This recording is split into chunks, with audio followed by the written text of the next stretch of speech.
Bonjour à tous. Mon groupe et moi sommes engagés pour la nature et avons un message très important à vous transmettre.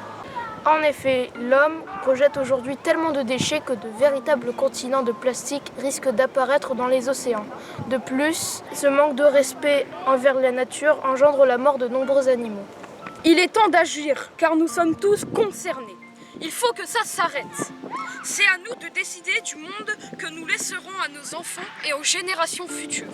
Nous exerçons une pression sans cesse sur notre planète. Nous estimons chacun d'entre nous que la destruction de la nature est un crime contre l'humanité. À savoir que les braconniers exercent encore dans notre monde contre les éléphants, les crocodiles, etc.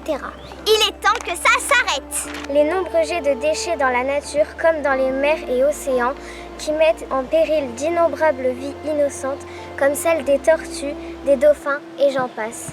Il est temps que ça s'arrête. Ensuite, quant à la pollution atmosphérique dans le monde, il est urgent de commencer une baisse durable du réchauffement climatique. C'est pourquoi nous devons impérativement arrêter de gaspiller la nourriture. Préserver nos forêts, exemple, la déforestation de l'Amazonie. Ensuite, par exemple, aussi comme prendre davantage de véhicules de transport en commun ou non polluants et bien sûr favoriser les énergies renouvelables comme les éoliennes, panneaux solaires à défaut des usines nucléaires par exemple. Il est temps que ça s'arrête. Maintenant, je vous invite à vous mettre à la place des animaux maltraités, frappés, abandonnés et ainsi comprendre ce qu'ils peuvent ressentir et dites-vous, ne faites pas aux autres ce que vous n'aimeriez pas qu'on vous fasse.